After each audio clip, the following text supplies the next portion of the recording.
CH11 अब तुम रो क्यों रही हो बट टू गुफाएं बाटू केव्स। मलेशिया का एक फेमस प्लेस है। अक्षत की कार आकर बट्टू गुफा के बाहर थोड़ी दूरी पे रुकती है। वही तारा इस वक्त अपने दोनों हाथ एक दूसरे में उलझा कर कुछ सोच रही थी। उसे इस वक्त बहुत डर लग रहा था, लेकिन वो अक्षत को कुछ नहीं कह सकती थी क्योंकि उसका पति उसका बिल्कुल नहीं सुनने वाला था। वही अक्षत की चेहरे पे एक मिस्ट्रियस स्माइल थी जो किसी को भी समझना इम्पॉसिबल था। अक्षत अपनी तिरछी नज़रों से तारा को ही देख रहा था। कार रुकने से तारा उसके तरफ देखते हुए कहती है, अंडस को क्या मैं अभी जाऊँ?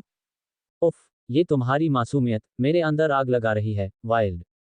राखी की बात सुनकर रक्षित उसके ऊपर झुककर अपने सीने को रब करते हुए बेहद जुनूनियत से उसे देखते हुए कहता है, तो राखी उसे ही गुस्से से घूरने लगती है। आप पागल हो गए हैं। मुझे पूरा बॉम्ब से फिक्स कर मुझे मौत के मुंह तक ले आए हैं। ये सब झेलना ही मेरे लिए मुश्किल हो रहा है और ऊपर से आपकी ये पागलों वाली हरकतें मेरा जीना हराम कर रखा है। तारा गुस्से से अपने दांत पीसते हुए अक्षत को खुद से दूर करते हुए कहती है तो अक्षत उसे ही टेडी स्माइल करते हुए देखने लगता है। अक्षत फिर उसकी टुडी पे अपना उंगली रखकर उसके चेहरे को अपने तरफ करते हुए उसकी होंठों को देखते हुए कहता है, अंडस को हम ये जो तुम्हारी गुलाबी होंठ है ना, इनसे मुझे सिर्फ किस चाहिए होता है, लेकिन ये बार बार मेरी बुराई करने लगते हैं। उद्धरण चिन्ह। तारा एकटक उसे ही हैरानी से देख रही थी जो उसके होंठों को किसी दुश्मन की तरह देख रहा था। वो फिर उसके हाथ हटाने के लिए अपना हाथ उठाती तभी अक्षत झट से उसका हाथ उसके पीठ पे लगाकर मोड़ देता है तो तारा उसे ही देखते हुए खुद को छुड़वाने लगती है तो अक्षत कसके आंखें बंद कर उसका चेहरा कसके पकड़ लेता है। अक्षत फिर अपने आंखें खोलकर तारा को देखने लगता है तो तारा डरते हुए पीछे हटने लगती है क्योंकि अक्षत की आंखें इस वक्त हद से ज्यादा लाल हो गई थी। अक्षत फिर अपने दांत पीसते हुए अपने एक एक बात पे जोर देते हुए कहता है, अंडस को जब मैं तुम्हारे होंठों से बात कर रहा हूँ तो तुम्हारी हाथ बीच में क्यों आ रही है? ओह, तो तुम चाहती हो कि मैं तुम्हारी होंठों के साथ साथ तुम्हारे हाथों को भी सजा दूं? अक्षत की बात सुनकर तारा उसे ही डरते हुए देखने लगती है। अक्षत की बातें बिल्कुल पागलों वाली थी। उसने आज तक इतना सनकी इंसान को कहीं नहीं देखा था, या यूं कहे कि अक्षत ने उसे देखने भी नहीं दिया होगा। दर्द से तारा की आंखें आंसुओं से भर गई थी। वो एकटक अक्षत को देखने लगती है तो अक्षत तारा का हाथ छोड़कर उसके होंठों को देखने लगता है जो उसके कसके पकड़ने से हल्के से कांप रहे थे। तारा की होंठ कांपते देख अक्षत के चेहरे पे स्माइल आ जाती है। अक्षत फिर तारा का चेहरा छोड़कर उसके होंठों पे हाथ फेरते हुए पागलों की तरह उसकी होंठों के बेहद करीब जाकर कहता है, अंडस को हम मुझसे डर कर तुम कांप रहे हो। आई लाइक इट, तुम्हारे कांपने का भी मैं वजह बन गया। तारा एकटक उसे ही देख रही थी। उसके आंखों से आंसू उसके गाल तक आ गए थे। वही अक्षत अभी उसकी होंठों को पागलों की तरह बेहद करीब से देख रहा था, जिसके चेहरे में इस वक्त पागलों की तरह स्माइल थी कि तभी अचानक से अक्षत का चेहरा सीरियस हो जाता है। फिर अक्षत तारा के होंठ को अपने उंगली से रब करते हुए कहता है, अंडस को जब तुम्हें मुझसे इतना डर लगता है तो मेरी बुराई भी क्यों करते हो?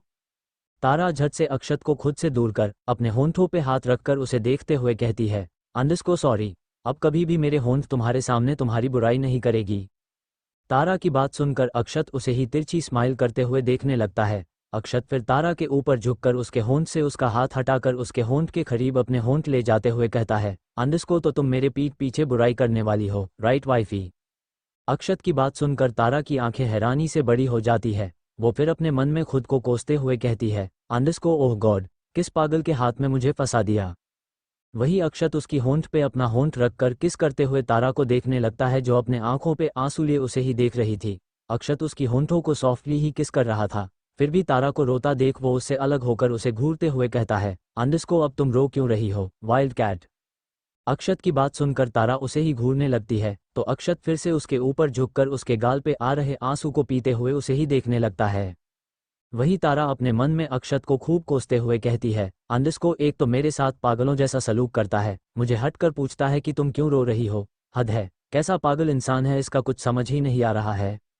अक्षत फिर तारा से अलग होकर उसे गौर से देखने लगता है। वो फिर उसके गाल पे हाथ रखकर उसे सहलाते हुए कहता है, अंडस को मन में मुझे जी भरकर कोस लिया।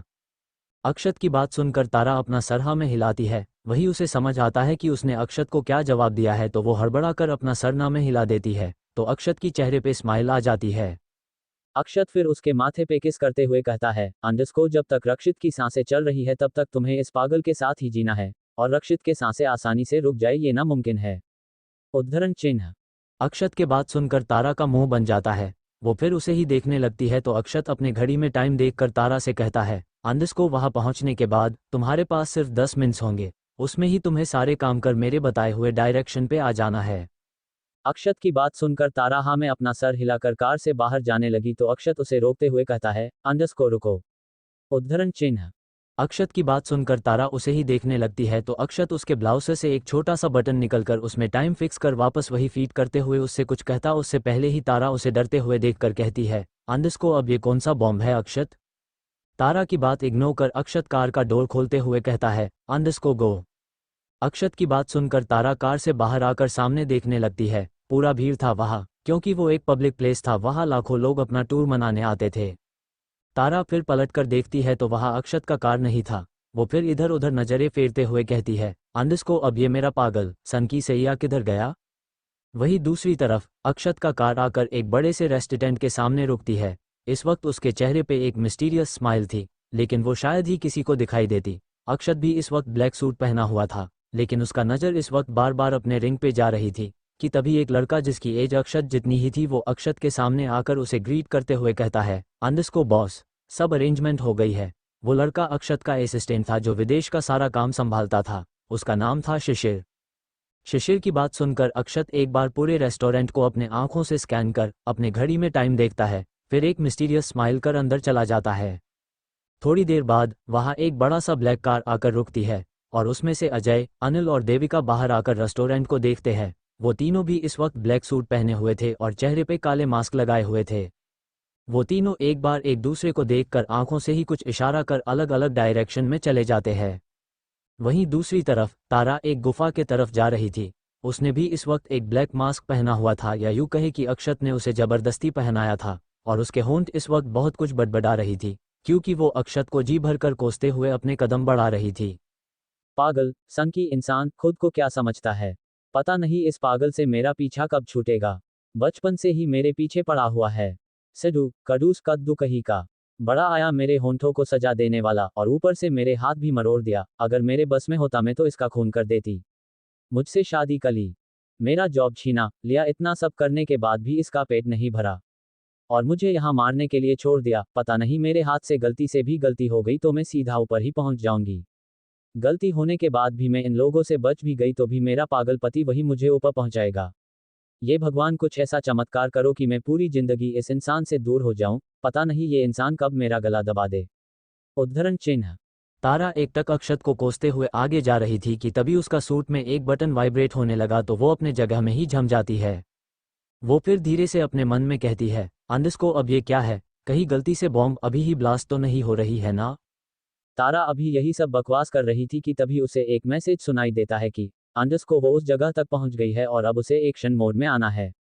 उद्धरण चिन्ह।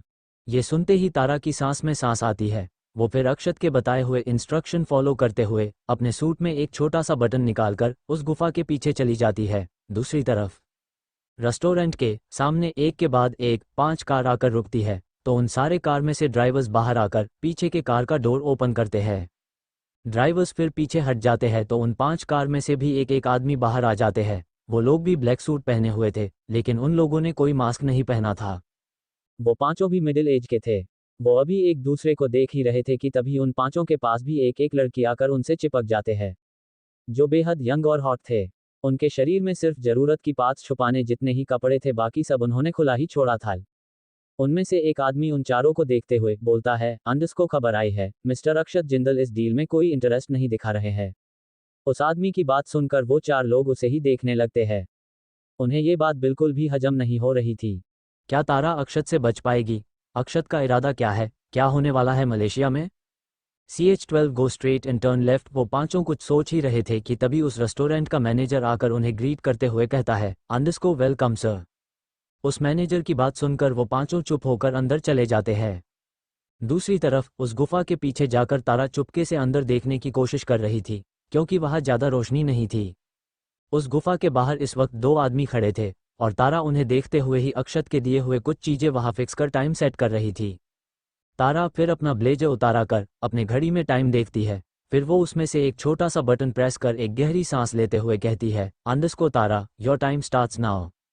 तारा फिर धीरे से उस गुफा के सामने आकर उन आदमियों के पास जाकर उन्हें एक कार्ड दिखाती है, तो वो दोनों एक दूसरे के चेहरे देखते हैं। फिर वो लोग अपना सर हाँ में हिलाकर उसे देखते हुए कहते हैं, अंडरस्को give us all your weapons, अपनी सारे हथियार हमें दो।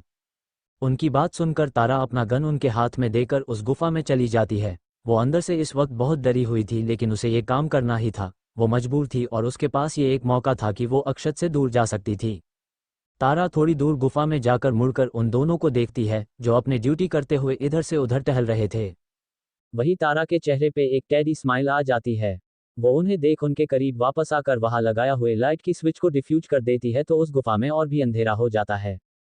अंधेरा होने के वजह से वो दोनों आदमी आकर लाइट्स को देखने लगते हैं, तो तारा उन्हें देखते हुए कहती है, अंडरस्को व्हाट हैपेंड, ये लाइट क्यों ऑफ हो गई? तारा की बात सुनकर वो दोनों लाइट्स को देखने लगते हैं। तारा ने उस बोर्ड में ऐसे चीजें घुसा दी थी कि जिससे सारे फ्यूज ही उड़ गए थे, इसीलिए उन दोनों को समझ नहीं आ रहा था कि लाइट्स के साथ हुआ क्या है।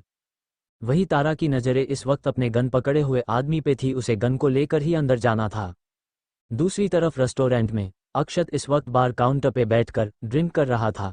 उसके चेहरे पे एक अजीब सी स्माइल थी, लेकिन वो किसी के नज़रों में आना बहुत ही मुश्किल था।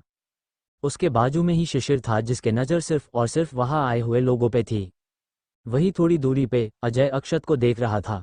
वो फिर अपने मन में कहता है, अंडस्को ये मेरा बेटा करना क्या चाहता है? डील तो अभी प्राइवेट रूम में हो रही है और ये बैठकर ड्रिंक कर रहा है। इम्पॉसिबल, कुछ तो चल रहा है इसके बिगड़े हुए दिमाग में।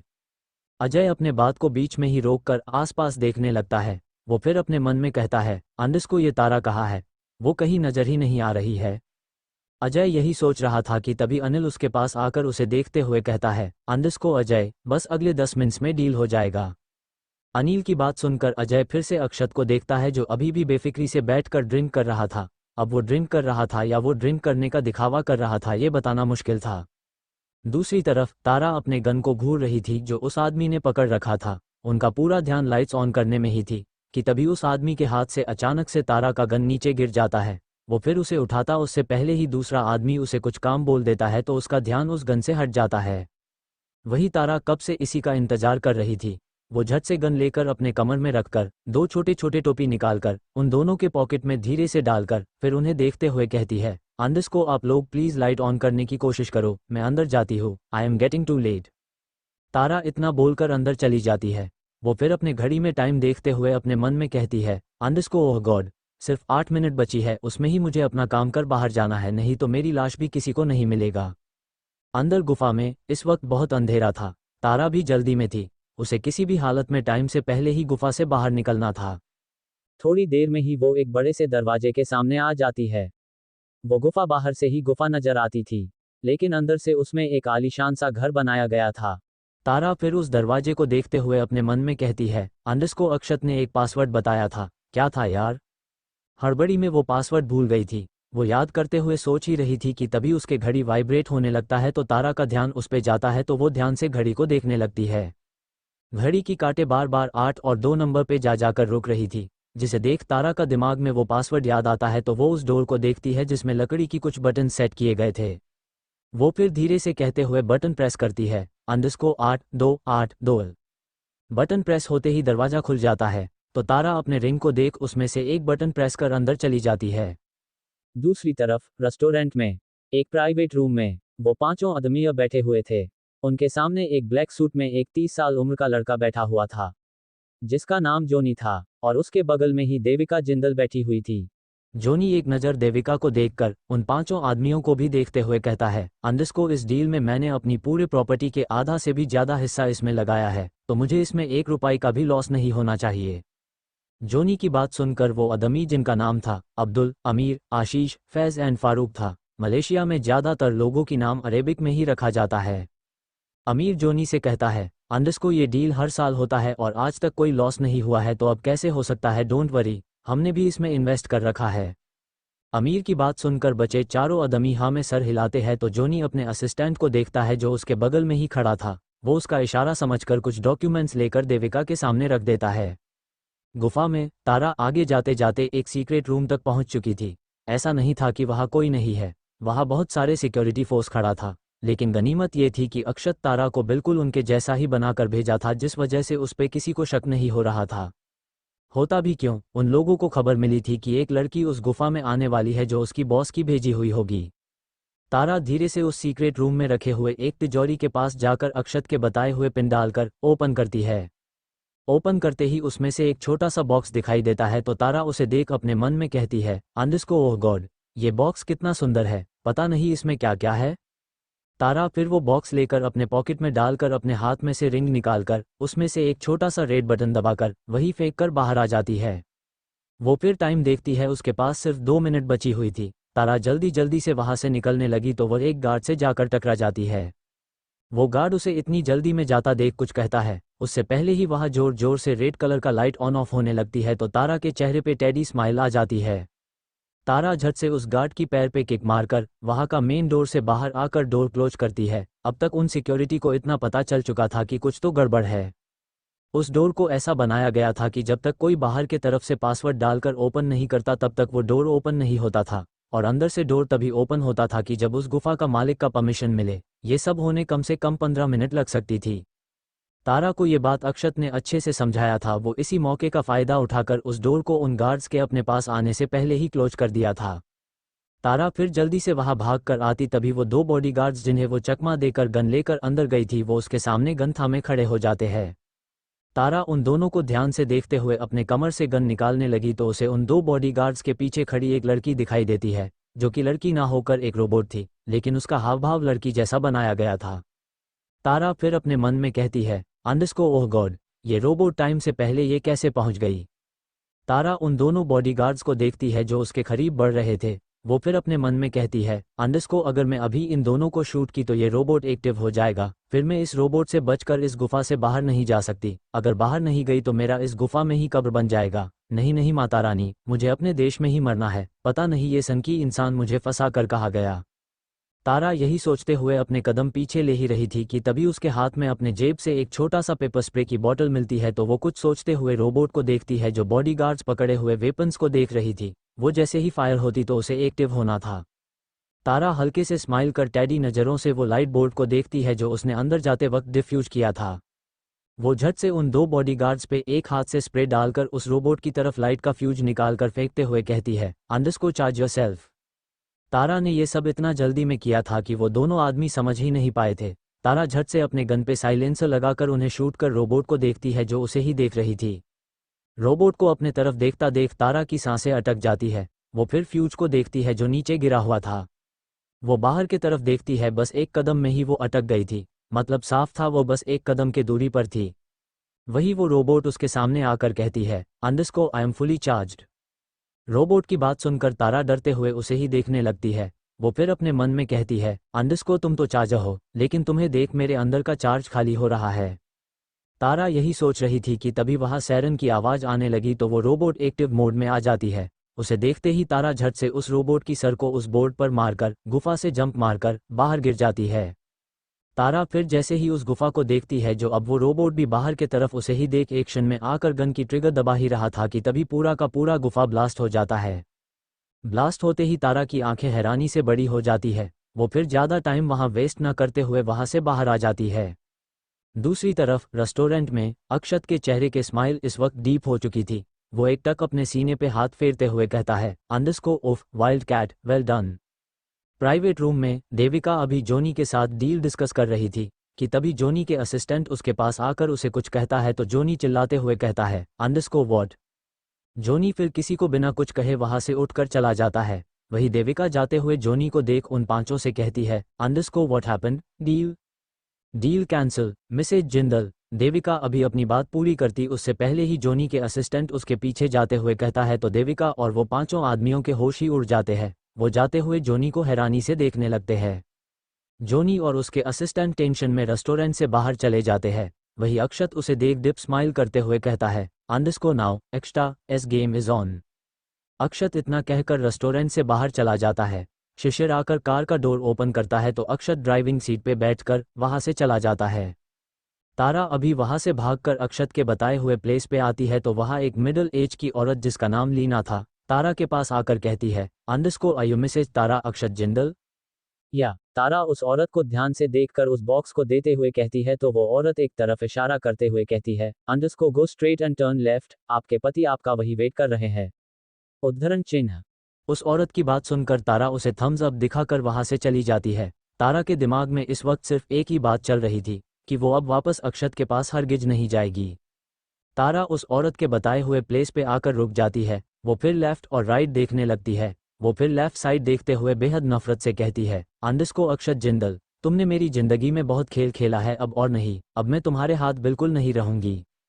वही अक्षत का कार उस औरत के बताए हुए प्लेस पे ही रुकी थी। ड्राइविंग सीट पे बैठकर अक्षत तारा का वेट कर रहा था। उसका हाथ इस वक्त स्टीयरिंग पे कस गई थी और उसका चेहरा हद से ज्यादा गुस्से से भर गई थी और उसके आंखें लाल हो गई थी।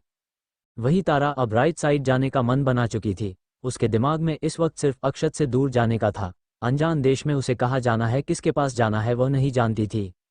वो फिर एक गहरी सांस लेकर राइट साइड टर्न होकर जाने लगती है। वो थोड़ी दूर गई ही थी कि तभी कोई उसके सर पे गन पॉइंट करता है तो तारा अपने जगह में ही जम जाती है। अब क्या होगा आगे? क्या तारा अक्षत से दूर जा पाएगी? क्यों अक्षत गुस्से में है? क्या उसे तारा के इरादे पता चल गई? CH-13 हवास तारा अब राइट साइड जाने का मन बना चुकी थी।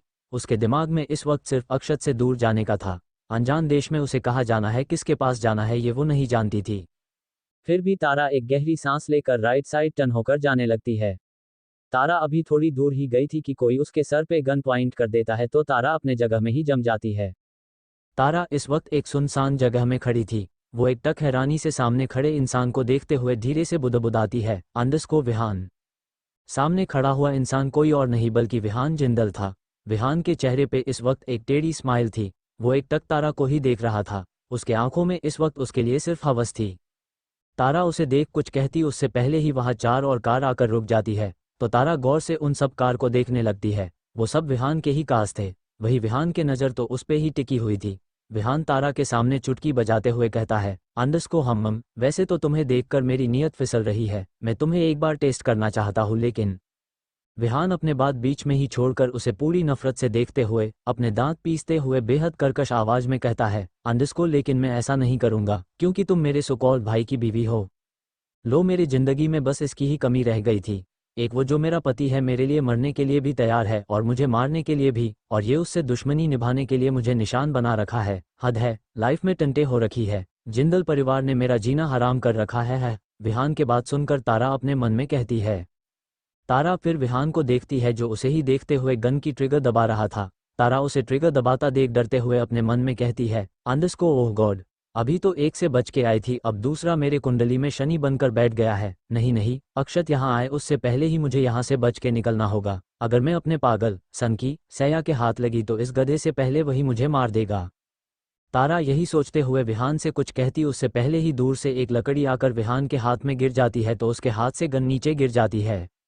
विहान गुस्से से आसपास देखने लगता है लेकिन वहां कोई नहीं था। उसके बॉडीगार्ड्स अभी एक्शन मोड में आ गए थे लेकिन क्या फायदा, जो वार कर रहा था वो तो कहीं दिखी ही नहीं दे रहा था। वही तारा के चेहरे में अब पसीना आने लगती है और उसकी हाथ अपने ड्रेस में कस गई थी। वो हकलाते हुए खुद से कहती है, अंडस्को तारा, गई भैंस पानी में, आ गया तेरा पागल। विहान उसके सामने ही खड़ा था। वो तारा की बात सुनकर गुस्से से उसे देख उसके बालों में हाथ डालता उससे पहले ही वहां बहुत सा धूल उड़ात एक कार आकर जोर से ब्रेक लगाकर रुक जाती है तो विहान का ध्यान उस तरफ चला जाता है। ब्रेक लगाने की आवाज में इतना शोर था कि वहां खड़े हुए हर एक इंसान की रोंगटे खड़े हो गए थे। अगर वहां कोई हद से ज्यादा डरा हुआ कोई है तो वो सिर्फ तारा ही थी। अक्षत की कार इस वक्त मिट्टी से सना हुआ था और ड्राइविंग सीट पे बैठे हुए अक्षत की टिकी नजरें इस वक्त डरी हुई तारा पर थी। अक्षत फिर कार से बाहर आकर अपने जेब में दोनों हाथ डालकर एक बार अपने कार की बोनट को देखता है जो बहुत ही गंदा हो गया था। फिर विहान के बॉडीगार्ड्स को देखता है जो उसके आने से अब भीगी बिल्ली की तरह कर खड़े थे। अक्षत वही पास में खड़े हुए एक बॉडीगार्ड पे जोर से घुसा मारकर उसके कॉलर कसके पकड़कर अपने कार की बोनट पे ऐसे फेंकता है जैसे वो उसे साफ कर रहा हो। अक्षत के इस एक्शन से सब हैरान हो गए थे सिवाय विहान के। विहान अपने दांत पीसते हुए उसे ही देख रहा था। वही अक्षत की तिरछी नजरें अभी भी तारा पर थी लेकिन उसका एक्शन उस कार के बोनट को साफ करना था क्योंकि उसे उस पर बैठना था। उस बॉडीगार्ड को फांकने से वो आधा से भी ज्यादा साफ हो गया था लेकिन अक्षत को गंदगी बिल्कुल पसंद नहीं थी। वो फिर से एक और बॉडीगार्ड को देखता है तो वो बॉडीगार्ड उससे डरकर खुद ही आकर बोनट साफ कर उसे ग्रीट करते हुए कहता है, अंडस्को बॉस, अब बैठिए। उस बॉडीगार्ड की बात सुनकर अक्षत के चेहरे पे टेढ़ी स्माइल आ जाती है। वो फिर एक ही झटके में उस पे बैठकर बेहद गुस्से से तारा को देखने लगता है। वही विहान को अपने उस बॉडीगार्ड पर बहुत गुस्सा आ रहा था। वो उसके पास जाकर उसका ही गन छीनकर एक ही बार सारे गोली उसके शरीर में घुसा देता है। अक्षत की नज़रें इस फालतू चीज़ों में कहाँ थी? वो तो अपनी प्यारी सी, जिद्दी सी, पूरे पसीने से लथपथ हुई अपनी डरी हुई बीवी को देख रहा था, जो उसे ही देख रही थी। विहान फिर अक्षत को देखता है जो तारा को देख रहा था। वो उस पे चिल्लाते हुए कहता है, अंडस को देख ले, जी भर कर उसे देख ले, क्योंकि वो आज के बाद तुझे दिखेगी भी नहीं। अच्छा हुआ तू आ गया, अब तेरे सामने ही उसका आज का दिन आखिरी दिन। विहान उसे कुछ कहता उससे पहले ही अक्षत कसके उसके गर्दन पकड़ लेता है, तो विहान गुस्से से उससे अपने आप को छुड़ाने लगता है, क्योंकि अक्षत की पकड़ ऐसा था कि वो सांस भी नहीं ले पा रहा था। और अक्षत की अभी भी नजरें तारा पर ही थी। वो जोर से विहान के पेट पे घुसा मारकर उसे दूर फेंककर गुस्से से बोनट से नीचे जंप मारकर तारा को देखने लगता है। वो तो कब से अपने जगह में ही जम गई थी। अक्षत अपने सख्त आवाज में बेहद गुस्से से उसे देखते हुए कहता है, अंडस को मेरे पास आओ वाइफी। अक्षत की बातें इतनी कर्कश थी कि उस सुनसान जगह में उसकी कही हुई बात बार बार गूंज रही थी। तारा अपने थूक निगलते हुए उसके तरफ अपने कदम बढ़ा देती है, लेकिन उसके कदम भी उसका साथ नहीं दे रही थी। वो धीरे से चल रही थी। तारा को इतना स्लो चलता देख अक्षत का गुस्सा बढ़ जाता है। वो फिर कसके अपने आंखें बंद कर अपने गर्दन को बुरी तरह मसलते हुए चिल्लाते हुए कहता है, अंडस को कम फास्ट वाइफी। अक्षत का ऐसे चिल्लाने से राखी सहम जाती है, लेकिन उसे जाना ही था क्योंकि उसके पास अब कोई ऑप्शन नहीं था। तारा उसके पास जाकर अपना सर नीचे कर खड़ी हो जाती है, तो अक्षत उसे ही अपनी जलती हुई लाल आंखों से देखने लगता है। अक्षत फिर मुड़कर विहान को देखता है, जो अभी भी खुद को संभाल रहा था। अक्षत तारा के बेहद करीब जाकर उसे अपने सख्त आवाज में कहता है, अंडस को हग मी। अक्षत की बात सुनकर तारा उसे ही हैरानी से देखने लगती है, जो बिना भाव के उसे ही देख रहा था, लेकिन उसके आंखें बता रहे थे कि वो कितने गुस्से में है। तारा को कुछ समझ नहीं आ रहा था कि अक्षत इस समय में क्या बोल रहा है। वही तारा को कुछ भी रिएक्ट ना करते देख अक्षत उसके होंठों को हल्के से मगर हार्शली रब करते हुए अपने दांत पीसते हुए कहता है, अंडस को सेड हग मी वाइल्ड कैट। उद्धरण चिन्ह। अक्षत का ऐसे करने से तारा करहा उठती है। अक्षत का इस तरह उसके होंठों को रब करने से उसकी आंखों में दर्द से आंसू आ गए थे। वो झट से उसका हाथ झटका कर उसके गले लग जाती है, तो अक्षत की आंखें कसके बंद हो जाती है। उसके अंदर तारा का दूर जाने का ख्याल इतनी आग लगा दी थी कि वो पल पल जल रहा था। वो कसके उसे अपने आप से सटाकर उसके गाल पे अपने होंठ चलाते हुए धीरे से मगर सख्ती से कहता है, underscore now get ready for punishment Mrs Jindal. Akshat की बात सुनकर तारा की मानो सांस ही अटक गई हो। वो उसे कुछ कहती उससे पहले ही अक्षत उसे ऐसे गले लगकर उसे अपने एक हाथ से होल्ड कर विहान के पास जाते हुए उससे कहता है, अंडस को no words wifey otherwise.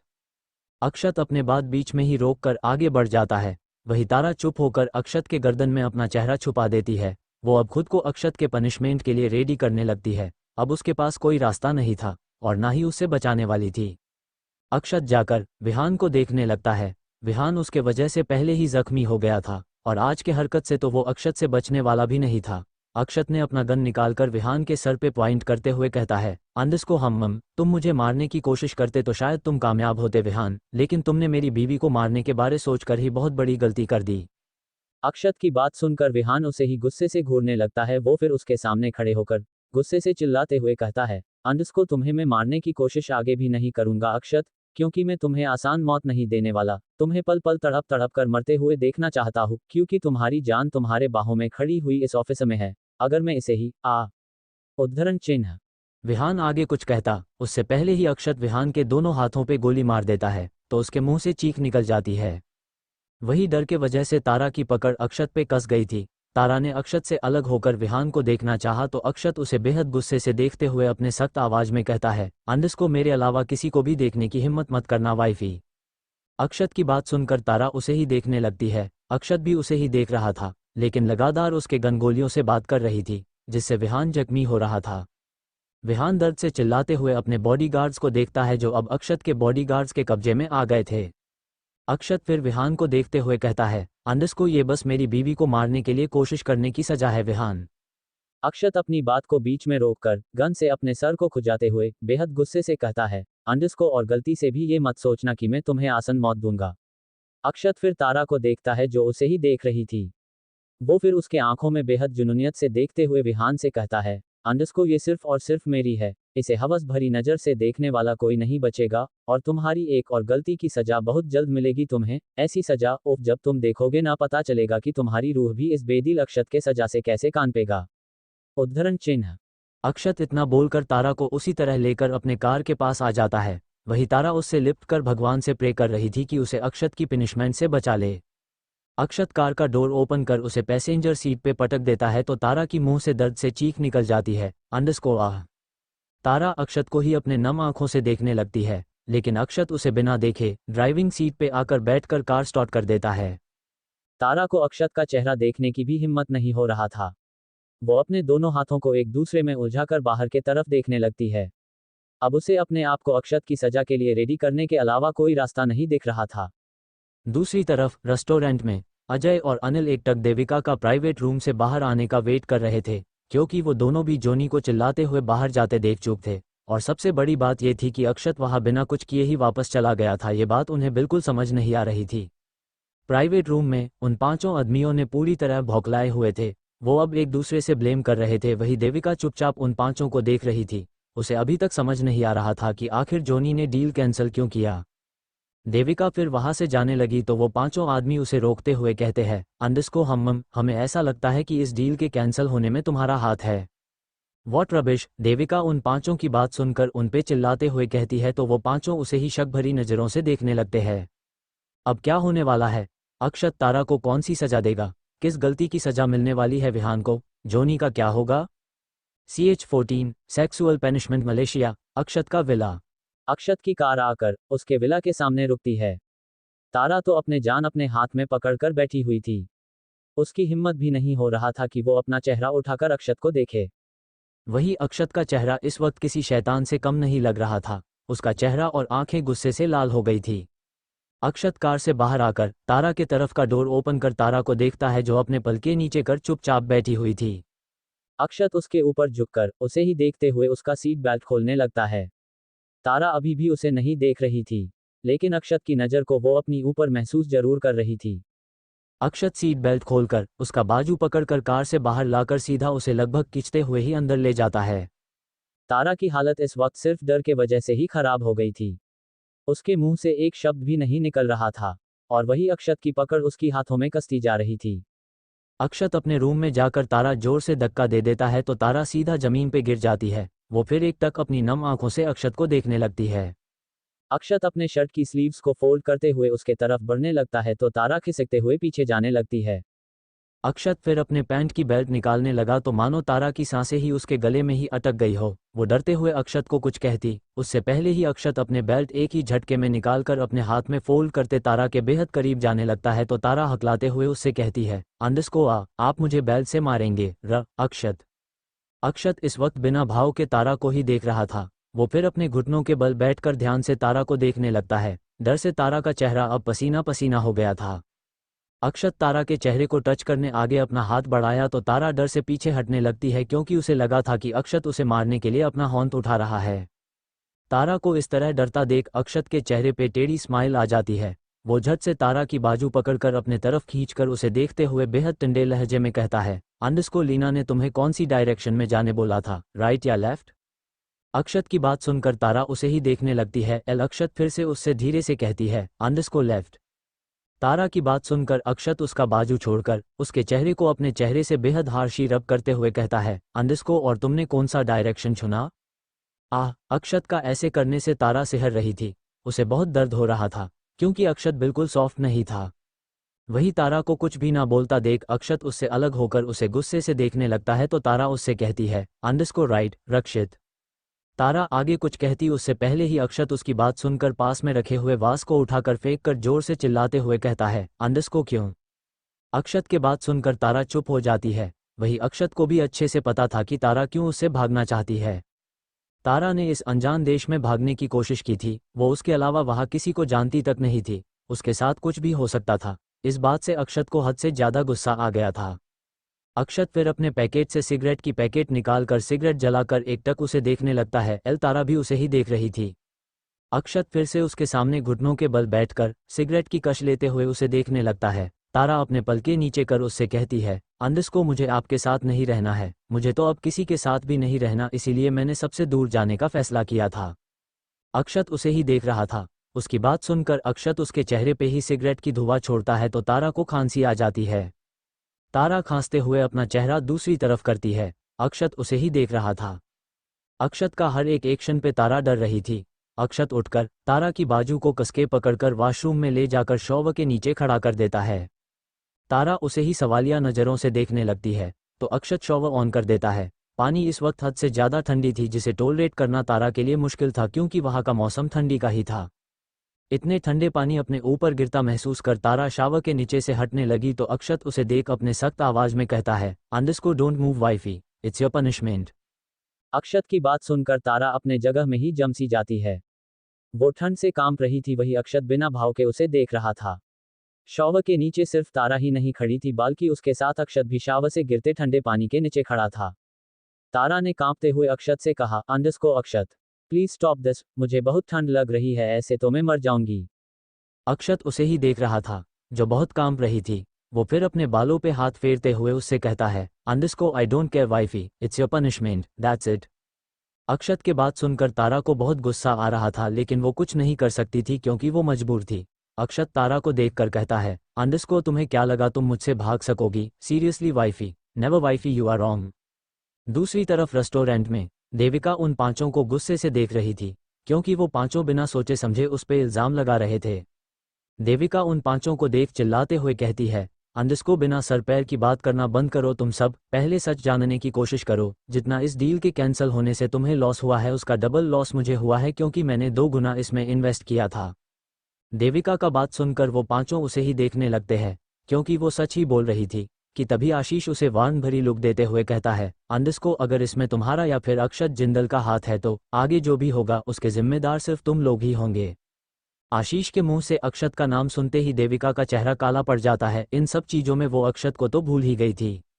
Devika अभी उन लोगों से कुछ कहती उससे पहले ही वो पांचों उस रूम से बाहर चले जाते हैं। वही देविका अपने मन में कहती है, अंडरस्को कहीं इन सब के पीछे अक्षत तो नहीं है। देविका अभी यही सोच रही थी कि तभी उसका फोन रिंग होने लगता है तो देविका कॉल पिक कर हेलो कहती उससे पहले ही उधर से किसी की बात सुनकर देविका की होश ही उड़ जाती है। वो गुस्से से चिल्लाते हुए कहती है, अक्षत। देविका फिर रूम से बाहर चली जाती है। दूसरी तरफ अक्षत के विला में करीब आधा घंटा हो चुका था। तारा अभी भी शावर के नीचे ही खड़ी थी। तारा की कंडीशन इस वक्त बहुत खराब हो चुकी थी। वही अक्षत अभी भी उसके सामने खड़ा था। वो उसे बिना भाव के ही देख रहा था। अक्षत का गुस्सा अभी शांत नहीं हुआ था। वो तारा का हाथ पकड़कर अपने तरफ खींच लेता है तो तारा उसके सीने से जाकर लग जाती है। वो बहुत कांप रही थी, उसके पास अब खड़े होना भी नहीं हो रहा था। तारा अभी गिरने ही वाली थी कि अक्षत उसे अपने गोद में उठाकर क्लोजेट रूम में चला जाता है। वही तारा अब अक्षत को कसके पकड़ी हुई थी। अक्षत फिर तारा को नीचे उतारा कर उसे देखते हुए टॉवल लेकर उसके बाल सुखाते हुए उससे कहता है, अंडरस्को तुम अब ये मत सोचना कि पनिशमेंट तुम्हारी खत्म हुई है। अक्षत की बात सुनकर तारा को गुस्सा आ जाता है। वो कब से सब कुछ चुपचाप सह रही थी। वो जोर से अक्षत को खुद से दूर कर उस पे चिल्लाते हुए कहती है, अंडरस्को क्या चाहते हैं आप मुझसे? मुझे पूरे आधा घंटा से भी ज्यादा उस बर्फ जैसे पानी के नीचे खड़ा किया, फिर भी कह रहे हैं कि अभी तुम्हारी पनिशमेंट खत्म नहीं हुई है। क्यों कर रहे हैं आप मेरे साथ ऐसा? मुझे आपके साथ नहीं रहना है, इनफैक्ट मुझे तो किसी के साथ भी नहीं रहना है। सब के सब खुदगर्ज है, मेरी किसी को पड़ी ही नहीं है। तारा अपनी लास्ट लाइन बोलते बोलते रोने लगती थी। उसका तो गला भर आया था। तारा वहीं नीचे बैठकर रोने लगती है। अक्षत एक गहरी सांस लेकर उसके पास बैठकर टॉवल से उसका बाल सुखाने लगता है। उसे देख ऐसा लग रहा था जैसे कि उसे तारा की बातों से कोई फर्क ही नहीं पड़ा हो। वही तारा उसे ही देख रही थी। उसे कोई हैरानी नहीं हुई कि अक्षत का रिएक्शन देखकर, क्योंकि उसे अब अक्षत के बिहेवियर की आदत होने लगी थी। अक्षत तारा को ही देख रहा था जो उसे ही बिना पलके झपकाए देख रही थी, लेकिन उसका पूरा शरीर कांप रहा था। अक्षत फिर उसका ब्लाउज निकालने लगता है। तारा उसकी बेजान सी आंखों में ही देख रही थी। अक्षत तारा के ऊपर झुककर उसके कांपती होंठों पे अपने होंठ रखकर उसकी बालों पे हाथ फेरने लगता है। तारा चुपचाप बैठी थी। वो उसे कोई रेस्पॉन्स नहीं दे रही थी, लेकिन अक्षत की किस उसे गर्माहट दे रही थी। तारा वैसे ही अपने आंखें बंद कर लेती है तो उसके आंखों से आंसू बहकर उसके गाल तक आ जाते हैं। वही अक्षत उसे ही देख रहा था। अक्षत तारा की होंठों को छोड़कर उसकी आंसू पीते हुए उसके बालों में एक चिप निकालता है जो उसने पहले ही तारा के बालों में फिक्स कर दिया था। अक्षत फिर वो चिप लेकर अपने जेब में डालकर तारा के चेहरे को अपने दोनों हाथों में भरकर उसके चेहरे पे अपना होंठ चलाने लगता है। तारा के हाथ अक्षत के शर्ट में कस रही थी। वो कांपते हुए उसके बाहों में खुद ही चली जा रही थी। अक्षत के किस से उसकी मुंह से सिसकियां भी निकल रही थी। तारा धीरे से अपने आंखें खोलकर उसे देखकर कहती है, अंडरस्को मुझे बहुत ठंड लग रही है अक्षत। तारा की बात सुनकर अक्षत उससे अलग होकर उसे ही देखने लगता है जो कांपते हुए अपने दोनों हाथ आपस में ही रब कर रही थी। अक्षत उसे लेकर खड़ा हो जाता है, फिर उसके बेहद करीब जाकर उसके ड्रेस को एक ही झटके में पाड़ देता है तो तारा हैरानी से उसे ही देखने लगती है। तारा हड़बड़ाते हुए उसे कुछ कहती उससे पहले ही अक्षत उसके सारे कपड़े उससे अलग कर देता है। तारा खुद को ढकते हुए पीछे हटने लगती है तो अक्षत उसे अपने करीब और खींचकर उसे अपना शर्ट खोलकर पहना देता है। तारा उसे ही गुस्से से घुने लगती है तो अक्षत उसे देख अपना एक आई विंक कर उसे गोद में उठाकर रूम में जाकर उसे बेड में गिरा देता है तो तारा अपना मुंह बनाते हुए उससे कहती है, अंडरस्कोर, आप मुझे ऐसे क्यों ट्रीट करते हैं जैसे मैं कोई इंसान ना होकर कोई चीज़ हूँ। तारा की बात सुनकर अक्षत उसके ऊपर आकर उसके चेहरे को स्नीफ करते हुए कहता है, अंडरस्कोर हम तुम इस अक्षत की वो चीज हो जिसकी वजह से वो जीना जानता है, वाइफी। उद्धरण चिन्ह। अक्षत के ऐसे ऊपर आने से तारा पीछे होते होते पूरी तरह बेड पे लेट गई थी। वही अक्षत अब उसके ऊपर आकर उसके गर्दन पर अपना नोज रब कर रहा था। अक्षत इस वक्त शर्टलेस ही था। वही तारा इस वक्त उसकी ब्लैक शर्ट में बेहद हॉट एंड सेक्सी लग रही थी। अक्षत फिर एक ही झटके में उसे लेकर पलट जाता है तो तारा उसे ही हैरानी से देखने लगती है। तो अक्षत अपने और तारा के ऊपर ब्लैंकेट डालकर अपना मोबाइल में कुछ करने लगता है। वही तारा अनकंफर्टेबल फील कर रही थी। उसके दोनों हाथ उसके चेस्ट में थी। वो अक्षत से अलग होने लगी तो अक्षत उसके सिर को अपने सीने में चिपकाते हुए उससे अपने सख्त आवाज में कहता है, don't move wifey, otherwise I will loss my control. Akshat की बात सुनकर तारा उसे ही हैरानी से देख रही थी। अब तारा को अक्षत से डर लग रहा था कि अभी तो अक्षत ने उसे शावर में ठंडे पानी के नीचे खड़ा कर पेनिमेंट दिया था जो अभी खत्म नहीं हुई थी। तो क्या अब अक्षत उसे सेक्सुअल पेनिमेंट देगा? अब आगे क्या होने वाला है? अक्षत कैसी पेनिशमेंट देगा तारा को? देविका को किसका कॉल आया था जिसे सुनकर देविका के होश ही उड़ गए?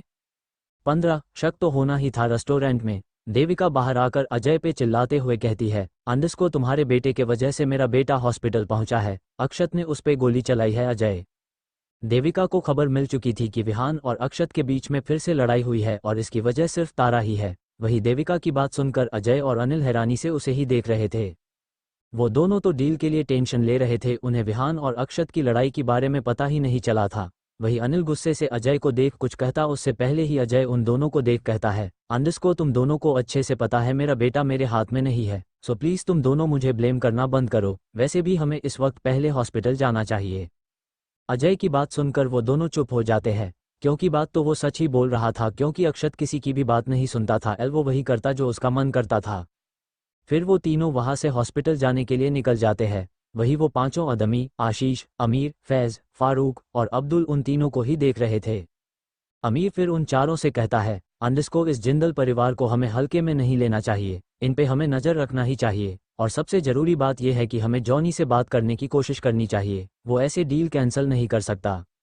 अमीर की बात सुनकर वो चारों अपना सर हाँ में हिलाकर रेस्टोरेंट से बाहर चले जाते हैं।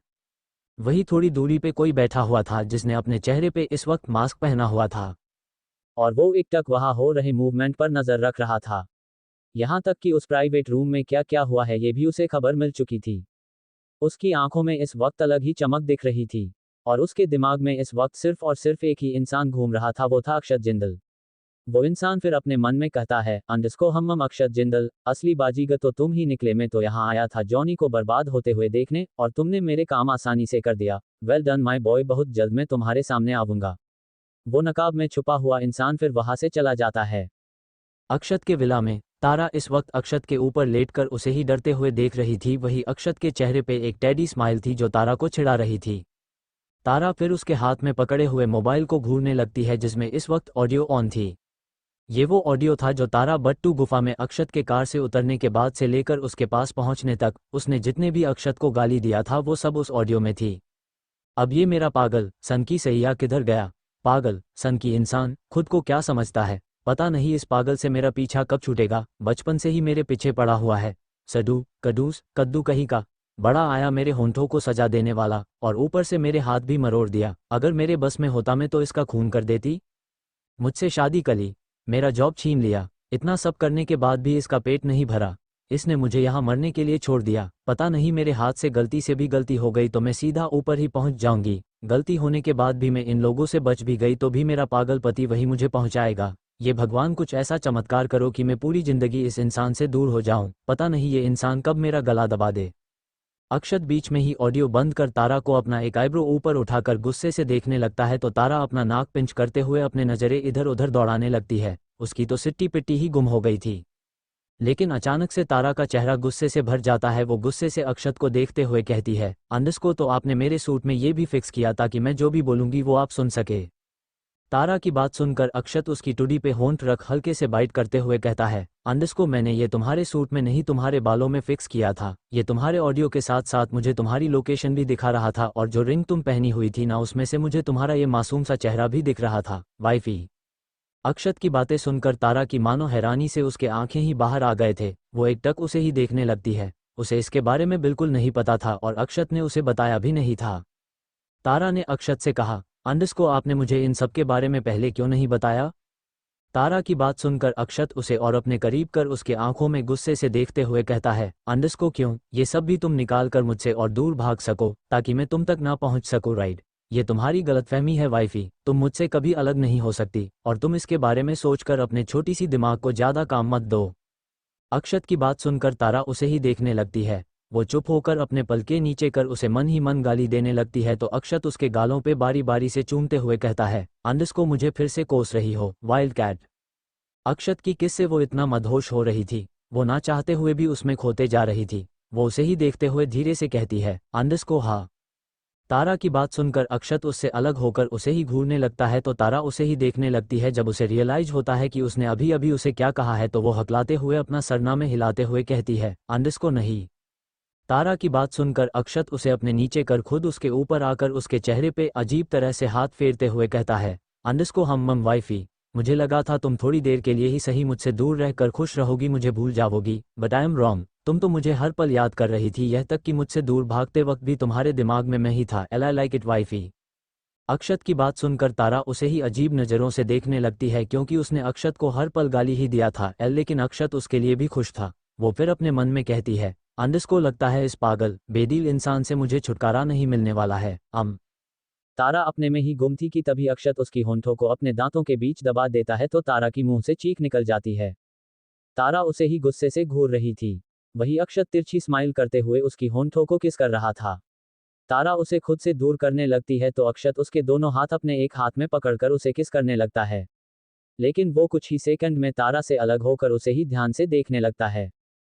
तारा अभी भी गुस्से में ही थी। अक्षत को खुद से अलग होता देख वो उससे कहती है, अंडस्को आप स्लीप वाइल्ड कैट। तारा अक्षत को देख कुछ कहने ही वाली थी कि तभी अक्षत उसे ब्लैंकेट से अच्छे से कवर कर उसे देख अपने सख्त आवाज में कहता है तो तारा उसे ही देखने लगती है। वो फिर ज्यादा उससे बहस ना करते हुए अपने आंखें बंद कर लेती है।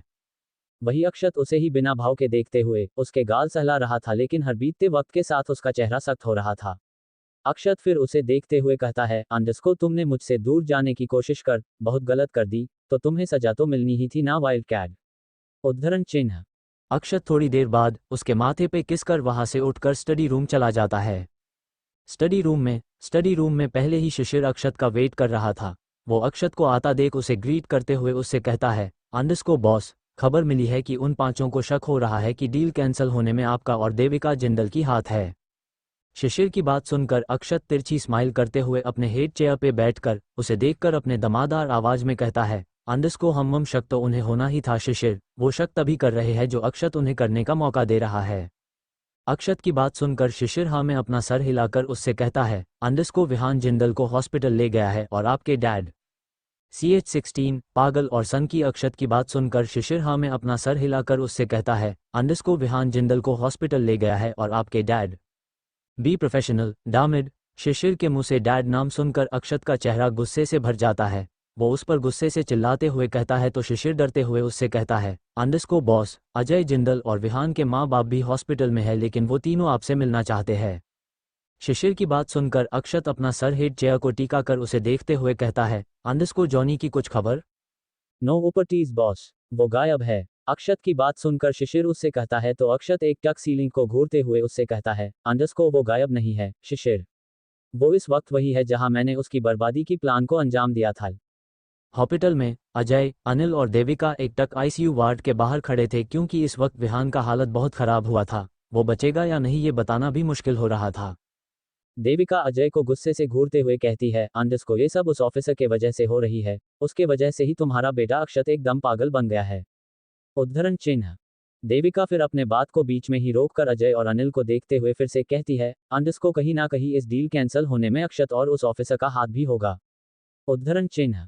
देविका की लास्ट लाइन सुनकर अजय और अनिल के दिमाग में अक्षत का बार में किए हुए बिहेवियर याद आने लगती है। वो बस रेस्टोरेंट में आया, ड्रिंक किया और वहाँ बिना किसी से बात कर वहाँ से चला गया।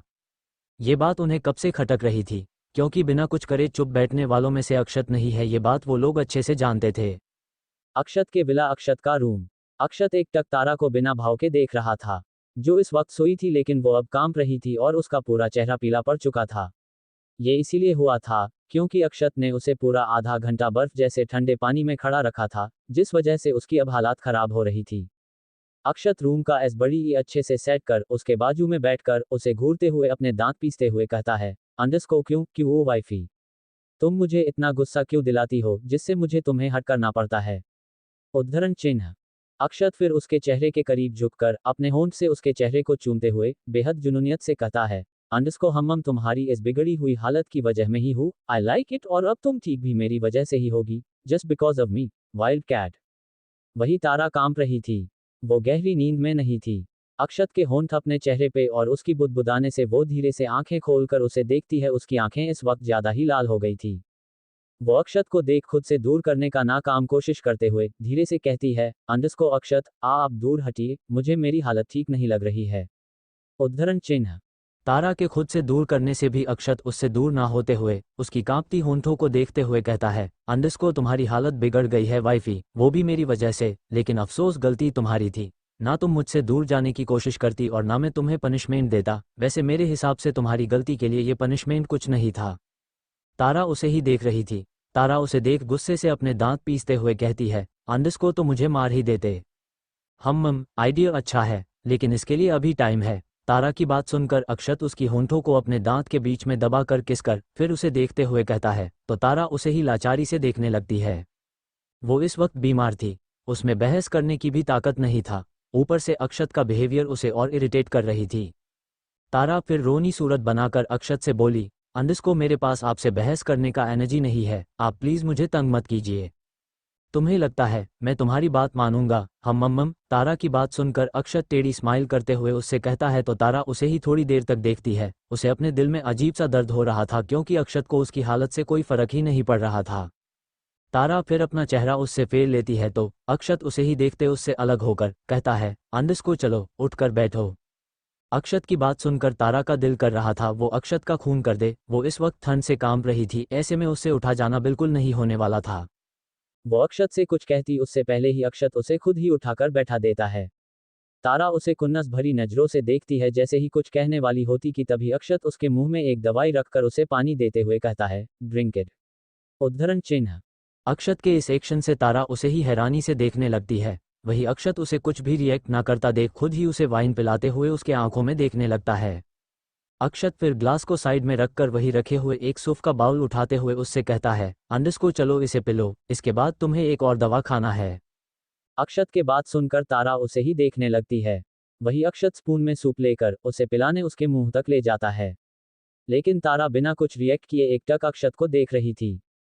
तारा को मुंह न खोलता देख अक्षत उसे घूरते हुए अपने सख्त आवाज में कहता है, अंडस को अब तुम अपना मुंह खोलेगी या मैं दूसरा तरीका अपनाऊं? वैसे तुम्हें पता है मेरे तरीके कैसे नमूने के होते हैं।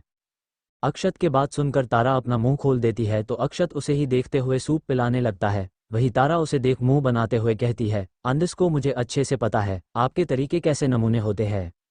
अच्छा, कैसे होते हैं? तारा की बात सुनकर अक्षत उसे ऐसे ही सूप पिलाते हुए कहता है तो तारा उसे ही घूरते हुए कहती है, अंडस को बिल्कुल आपके तरह, पागल जैसे। आप भी पागल और सनकी आपके तरीके भी होते हैं। मैं तो कहती हूँ आप पागल खाने क्यों नहीं चले जाते।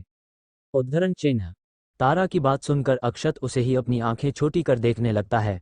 अक्षत फिर टेढ़ी स्माइल कर उसके आंखों में बेहद पागलों जैसे देखते हुए कहता है, अंडस को मैं तो पागल खाने जाने के लिए कब से तैयार हूँ, लेकिन बस तुम ही देर कर रही हो। अक्षत की बात सुनकर तारा उसे ही सवालिया नजरों से देखने लगती है तो अक्षत उससे कहता है, अंडस को वो क्या है ना बीवी, मैं जिसके लिए पागल हूँ वो तो अभी पागल खाने में नहीं मेरे सामने है, तो मैं वहां जाकर क्या करूंगा? इसीलिए तुम जल्द से जल्द मेरे लिए पागल बन जाओ, फिर साथ में चलते हैं।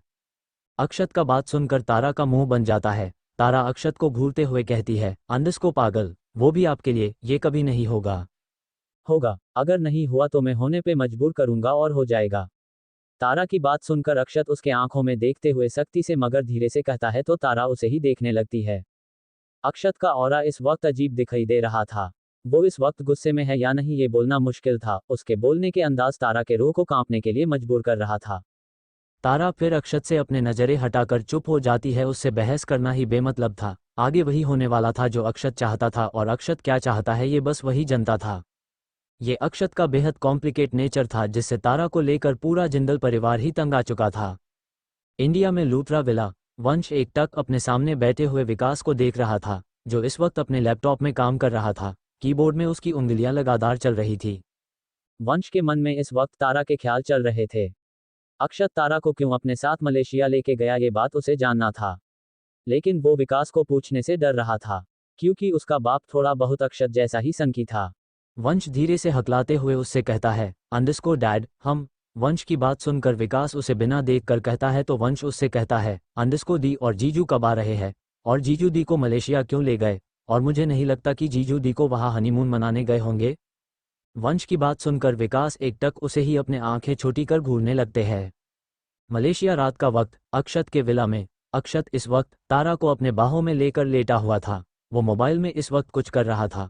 वही तारा उससे चिपक कर सोई थी, या यूं कहे कि अक्षत ने उसे ऐसे ही सोने पर मजबूर किया था। तारा इस वक्त उसे ही घूर रही थी, लेकिन अचानक से उसे कुछ याद आता है तो वो अक्षत से कहती है, अंडरस्कोर अक्षत, उस बॉक्स में क्या था। 17 रूह तक उतरना। मलेशिया रात का वक्त, अक्षत के विला में। अक्षत इस वक्त तारा को अपने बाहों में लेकर लेटा हुआ था। वो मोबाइल में इस वक्त कुछ कर रहा था। वही तारा उससे चिपक कर सोई थी, या यूं कहे कि अक्षत ने उसे ऐसे ही सोने पर मजबूर किया था। तारा इस वक्त उसे ही घूर रही थी, लेकिन अचानक से उसे कुछ याद आता है तो वो अक्षत से कहती है, अंडरस्कोर अक्षत, उस बॉक्स में क्या था। उद्धरण चिन्ह। तारा की बात सुनते ही अक्षत का चेहरा डार्क हो जाता है। वो एकटक उसे ही देखने लगता है। वही अक्षत को कुछ भी ना बोलता देख तारा अपना सर ऊपर कर उसे देखने लगती है। अक्षत उसे ही देख रहा था, लेकिन उसकी चेहरे में और उसकी गहरी काली सी बेजान आंखों में कुछ नहीं था। तारा फिर उससे कहती है, अंडरस्कोर उस बॉक्स में क्या था, और वो लीना कौन है। आपने उस बॉक्स को उसके हाथ में क्यों देने बोला था। वो। उद्धरण चिन्ह। स्टॉप आस्किंग क्वेश्चंस वाइफी, तुम्हें ये सब जानने की जरूरत नहीं है, तुम्हें सिर्फ मेरे बारे में सोचना चाहिए। तारा अभी अपने बात पूरी करती उससे पहले ही अक्षत उसे रोकते हुए कहता है तो तारा का मुंह बन जाता है। तारा गुस्से से उसे घूरते हुए कहती है, अंडरस्कोर हाँ, आपको बस मुझसे काम करवाना होता है, और अब हो गया हो तो क्या ही जरूरत है मुझे कुछ भी जानने की। वैसे भी आप कभी सीधी जवाब देते ही नहीं, मैं ही पागल हूँ, बेकार में आपके मुंह लग जाती हूँ। और क्या कहा आपने, मैं सिर्फ आपके बारे में सोचूं। आप जैसे पागल इंसान बचपन से लेकर आज तक मेरे समझ नहीं आ रहे हैं, और मुझे आपको जानकर पागल खाने जाने का कोई शौक नहीं। उद्धरण चिन्ह। अक्षत अपने आंखें छोटी कर उसे ही देख रहा था, और तारा बिना रूखे उसे बोले जा रही थी।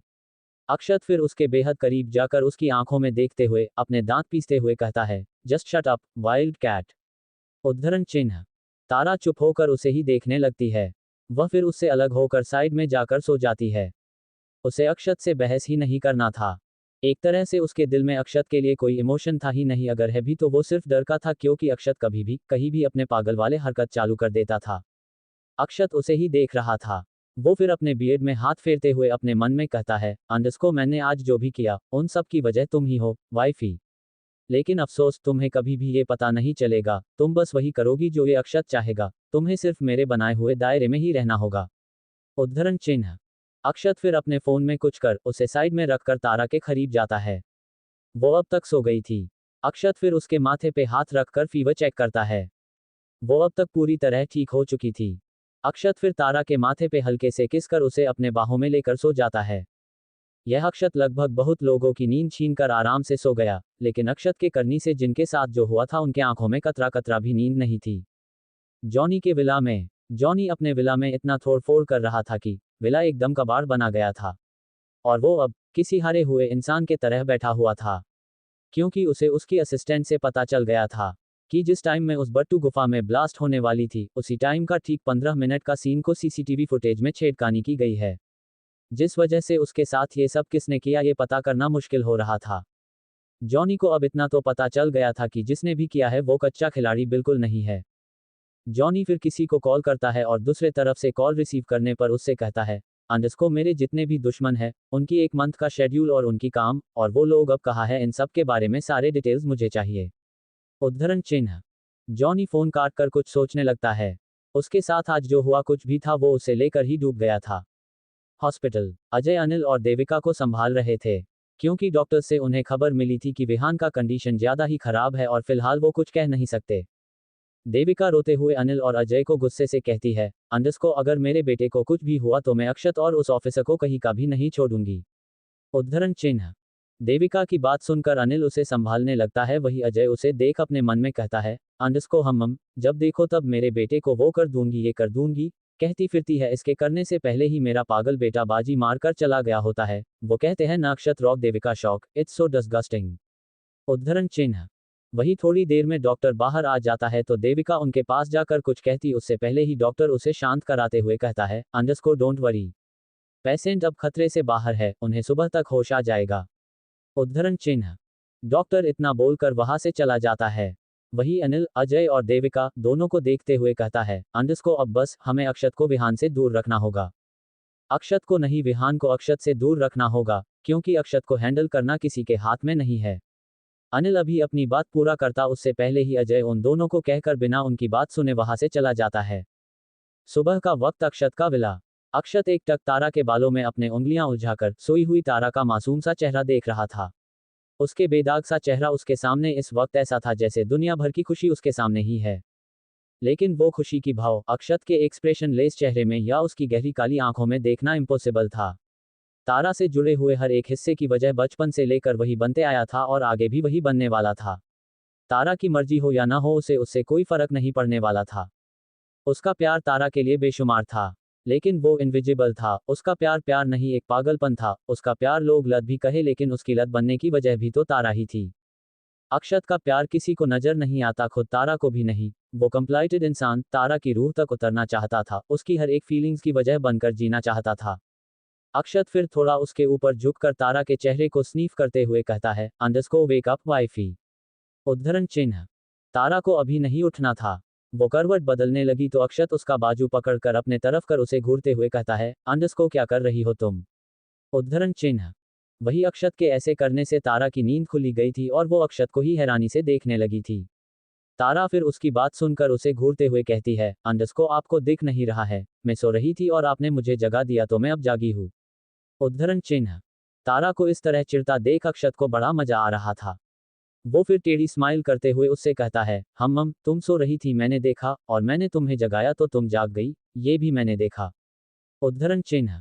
अक्षत की बातें सुनते हुए तारा उसे ही देख रही थी, और वो उसकी सरफिरी बातों से इरिटेट होकर उसकी बात को बीच में ही रोककर उससे कहती है, अंडस्को हाँ मुझे भी पता है आप हर वक्त मुझे देखते ही रहते हैं और आप वही करिए, लेकिन मुझे अभी सोना है, मुझे सोने दीजिए। उद्धरण चिन्ह। अक्षत उसे ही देख रहा था। तारा ने उसके बात को बीच में ही रोक दिया था, इस बात से उसका चेहरा अब सख्त हो गया था। वही तारा उससे मुंह फेर कर वापस करवट बदल कर सोने लगी तो उसे फिर से अक्षत की आवाज सुनाई देती है तो वो डरते हुए मुड़कर उसे ही देखने लगती है, क्योंकि इस बार अक्षत अपनी बेहद सर्द और दमादर आवाज में बोला था जिससे तारा को ही क्या हर किसी को डर लग सकता था। क्या कर रही हो तुम। उद्धरण चिन्ह। तारा उसकी बात सुनकर उसे ही सवालिया नजरों से देखते हुए फिर से कुछ कहती उससे पहले ही अक्षत उसके चेहरे पे अपने हाथ अजीब तरह से फेरते हुए बेहद ठंडे लहजे में कहता है, अंडस्को जब मैं तुम्हें देख रहा था तो तुमने करवट क्यों बदली, और मैं तुमसे बात कर रहा था ना तो तुमने मेरी बात को बीच में क्यों रोका, आंसर में वाइल्ड वाइफी। अक्षत की बात सुनकर तारा उसे ही लाचारी में देखने लगती है। वह बार बार भूल जाती थी कि उसके साथ जो इंसान रहता है वो बिल्कुल नॉर्मल नहीं है। वो फिर अपना चेहरा पप्पी जैसा बनाकर उसे रुंधी आवाज में कहती है, अंडस्को अक्षत दोनों सवाल का एक ही जवाब है, वह है नींद। उद्धरण चिन्ह। अक्षत उसी को देख रहा था। तारा की बात सुनकर उसकी रिएक्शन में कोई बदलाव नहीं आया था। तारा फिर उससे धीरे से पीछे हटते हुए अपने मन में कहती है, अंडस्को हे भगवान, कैसे पति दे दिया मुझे, ये तो करवट बदल कर सोने भी नहीं दे रहा है, आगे मेरे साथ क्या क्या होने वाला है, बचा ले भगवान, नहीं तो मुझे आपके पास आने में देर नहीं लगेगी। उद्धरण चिन्ह। अक्षत उसे ही देख रहा था। तारा उसे देखते हुए धीरे से बेड से नीचे उतर रही थी। अक्षत फिर एक गहरी सांस लेकर बेड से नीचे उतरते हुए उससे कहता है, अंडस्को तुम रेडी हो जाओ, हम शॉपिंग जा रहे हैं। तारा ने अक्षत को अजीब नजर से देखते हुए कहा, अंडस्को क्या शॉपिंग। अक्षत तारा को शॉपिंग क्यों नहीं जाना चाहता है, क्या शॉपिंग मॉल में कुछ होने वाला है, और क्या होने वाला है। चैटीन तुम्हें रहना तो सिर्फ मेरे साथ है ना। अक्षत उसे ही देख रहा था। तारा धीरे से बेड से नीचे उतर रही थी। अक्षत फिर एक गहरी सांस लेकर बेड से नीचे उतरते हुए उससे कहता है, अंडस्को तुम रेडी हो जाओ, हम शॉपिंग जा रहे हैं। उद्धरण चिन्ह। तारा ने अक्षत को अजीब नज़र से देखते हुए कहा, अंडरस्को क्या शॉपिंग? लेकिन मुझे नहीं जाना है। तुम्हें पूछ नहीं रहा, बता रहा हूँ, जाकर रेडी हो जाओ। तारा उसे देख कुछ कह ही रही थी कि उससे पहले ही अक्षत उसकी बेहद करीब जाकर उसके चेहरे को स्नीफ करते हुए बेहद सर्द आवाज में कहता है, तो तारा अपनी बड़ी बड़ी पलकें बार बार झपकाते हुए उसे ही देखने लगती है। अक्षत की बात सुनकर तारा का मुंह बन गया था और उसे इस वक्त उससे डर भी लग रहा था, क्योंकि अक्षत इस वक्त किसी फाइस्को से कम नहीं लग रहा था और उसका ऑरा भी इस वक्त अजीब तरह ही था। तारा फिर वॉशरूम में जाने लगी तो अक्षत उसे ही देखते हुए कहता है, अंडरस्को सिर्फ 10 मिनट है तुम्हारे पास। उद्धरण चिन्ह। अक्षत की बात सुनकर तारा की कदम वही रुक जाते हैं। वो मुड़कर उसे गुस्से से घूरते हुए कहती है, अंडरस्को सिर्फ 10 मिनट में क्या होगा अक्षत, मैं तो ब्रश तक नहीं कर पाऊंगी। आपका बस चले तो आप मुझे सांस लेने के लिए भी टाइम देने लग जाएंगे। आप मेरे जिंदगी में सच में मॉन्स्टर बनकर बैठ गए हैं। उद्धरण चिन्ह। वही अक्षत की हाथों की मुट्ठी बन जाती है। तारा की बात सुनकर वह एकटक गुस्से से उसे देखने लगता है तो तारा अपने कदम पीछे लेते हुए हकलाते हुए कहती है, अंडरस्को अक्षत, वो 10 मिनट में मैंने यही 1 मिनट वेस्ट कर दिया। मैं अभी जाती हूँ। उद्धरण चिन्ह। तारा हकलाते हुए इतना बोलकर जल्दी से वॉशरूम में भाग जाती है। वही तारा की हरकत देखकर अक्षत के चेहरे पे टेई स्माइल आ जाती है। वो फिर किसी को कॉल करते हुए रूम से बाहर चला जाता है। इंडिया में बीच एरिया में वंश अपने कार के बोनट पे बैठकर कुछ सोच रहा था। उसके दिमाग में अभी भी तारा ही चल रही थी। कल रात विकास से उसने जानने की बहुत कोशिश की थी कि अक्षत तारा को मलेशिया क्यों लेकर गया, लेकिन विकास ने उसको कुछ भी बताने से साफ साफ मना किया था। ऐसा नहीं था कि उसे अक्षत पर भरोसा नहीं था, उसे सबसे ज्यादा अक्षत पर ही भरोसा था, लेकिन वो जानना चाहता था कि तारा को अक्षत क्यों अपने साथ ले गया। वंश अभी अपने सोच में ही गुम था कि तभी उसे किसी की मीठी सी आवाज सुनाई देती है तो वो मुड़कर देखता है। सामने इस वक्त आरुषि खड़ी थी। आरुषि को देखते ही वंश के चेहरे पे भी स्माइल आ जाती है। वो उसके पास जाता तभी आरुषि आसपास देखते हुए कहती है, अंडरस्को वंश, आप यहाँ क्या कर रहे हैं और मुझे यहाँ क्यों बुलाया आपने? उद्धरण चिन्ह। क्यों बुलाया मतलब तुम्हें जरा भी मेरी याद नहीं आई? आरुषि की बात सुनकर वंश उसे घूरते हुए कहता है तो आरुषि उसे एक नजर देखकर फिर से आसपास देखते हुए उससे कहती है, अंडरस्को हम सोचने वाली बात है वंश। उद्धरण चिन्ह। आरुषि की बात सुनकर वंश उसके बेहद करीब जाकर उसकी आंखों में गुस्से से देखते हुए कहता है, अंडरस्को क्या कहा तुमने? मुझे याद करना तुम्हारे लिए सोचने वाली बात है। ठीक है, बस सोचते ही रहो, मैं जा रहा हूँ। उद्धरण चिन्ह। वंश इतना बोलकर वहां से जाने लगा तो आरुषि उसका हाथ पकड़कर उसके पास जाते हुए कहती है, अंडरस्को सोच लिया? उद्धरण चिन्ह। वंश मुड़कर उसे ही गुस्से से देखने लगता है तो आरुषि उससे कहती है, अंडरस्को हम सोचने के बाद मुझे आपकी याद आ गई, सच्ची। आरुषि की बातें वंश को गुस्सा दिला रही थी। वो एक गहरी सांस लेकर उससे दूर जाकर एकटक समुंदर के लहरों को देखने लगता है।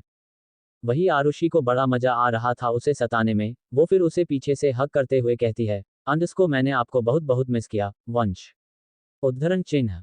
आरुषि की बात सुनकर वंश की होंठ मुड़ जाते हैं, लेकिन वो बिना कुछ रिएक्ट करे बिल्कुल वैसे ही खड़ा था। वंश को कुछ भी रिएक्ट ना करता देख आरुषि उसके सामने जाकर उसे देखने लगती है। तो वंश उससे अपनी नजर फेर कर उससे कहता है, अंडरस्को अभी तो कोई कह रहा था कि मुझे याद करना सोचने वाली बात है। उद्धरण चिन्ह। वंश के बात सुनकर आरुषि की चेहरे पे तिरछी स्माइल आ जाती है। वो फिर उसके गले लगते हुए कहती है, अंडरस्को वो मैंने मजाक किया, मैंने सच में आपको बहुत मिस किया। आरुषि को इस तरह गले लगता देख वंश की चेहरे पर स्माइल आ गई। फिर वंश भी उसे गले लगाते हुए कहता है, underscore I missed you too Aru. उद्धरण चिन्ह। थोड़ी देर बाद वंश आरुषि से अलग होकर उसे देखते हुए कहता है, अंडरस्को क्या तुम्हें पता है अक्षत जीजू कब इंडिया आ रहे हैं? वंश की बात सुनकर आरुषि अपना सर हाँ में हिलाते हुए कहती है, अंडरस्को हम भाई ने मुझे कहा था कि वो 2 दिन में ही आ जाएंगे। आरुषि की बात सुनकर वंश चुप हो जाता है। मलेशिया में अक्षत की कार आकर एक बड़े से मॉल के सामने रुकती है। तो अक्षत तारा के साथ बाहर आ जाता है। फिर वो तारा का हाथ पकड़कर अंदर मॉल में जाने लगा तो तारा उसे धीरे से कहती है, अंडरस्को मुझे कुछ नहीं लेना है। उद्धरण चिन्ह। तुमसे मैंने तो नहीं पूछा कि तुम्हें लेना है या नहीं। तारा की बात सुनकर अक्षत मुड़कर अपने एक आईब्रो उठाकर उसे देखते हुए कहता है तो तारा का मुंह बन जाता है। अक्षत फिर उसे अंदर ले जाकर एक सेल्स गर्ल को देखते हुए कहता है, मॉल में जितने भी लेटेस्ट डिजाइन है वो सब इन्हें दिखाओ। अक्षत फिर तारा के कान में धीरे से कहता है, अंडरस्को चुपचाप अपनी पसंद की ड्रेस पसंद करो, अगर मैं चॉइस करने लग गया तो तुम उसे पहनकर बेडरूम से क्या क्लोजेट रूम से भी बाहर नहीं आना चाहोगी। उद्धरण चिन्ह। अक्षत की बात सुनकर तारा उसे ही कुन्नस भरी नजरों से देखने लगती है। उसे अक्षत की बातों का मतलब अच्छे से समझ आ गया था। वही अक्षत उसे देख अपना एक आइविंक कर वहां से चला जाता है। तारा को बहुत गुस्सा आ रहा था, लेकिन उसके पास अक्षत की बात मानने का अलावा कोई चारा भी नहीं था। तारा फिर एक गहरी सांस लेकर अपने लिए ड्रेस देखने लगती है। वहां सब वेस्टर्न ही थे जो उसे बिल्कुल पसंद नहीं आ रही थी। वो फिर उस सेलगर्ल को इंडियन ड्रेस दिखाने बोलती है तो वो अपना सिर हाँ में हिलाकर इंडियन ड्रेस दिखाने लगती है। वही अक्षत मॉल से बाहर जाकर फोन में किसी से बात करते हुए कहता है, अंडरस्को ओनली 5 मिनट्स लीना। उद्धरण चिन्ह। उधर से लीना की बात सुनकर अक्षत फोन काटकर कार में बैठकर वहां से चला जाता है। थोड़ी ही दूरी पे अक्षत की कार एक छोटी सी दुकान के सामने रुकती है तो अक्षत के कार के पास एक 12 साल का लड़का आकर बिना उसे कुछ कहे उसके पैसेंजर सीट पे एक बैग विंडो से ही डाल देता है तो अक्षत के चेहरे पे टी स्माइल आ जाती है।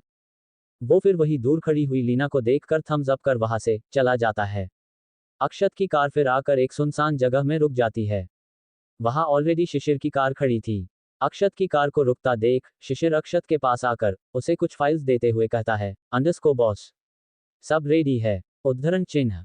अक्षत उसके हाथ से फाइल लेकर और लीना के दिए हुए बैग को उसे देते हुए कहता है, अंडरस्को जैसे ही तुम्हें मेरा मैसेज आएगा उसी वक्त तुम्हें इस बैग को उस बेवकूफ जॉनी तक पहुंचाना है। उद्धरण चिन्ह।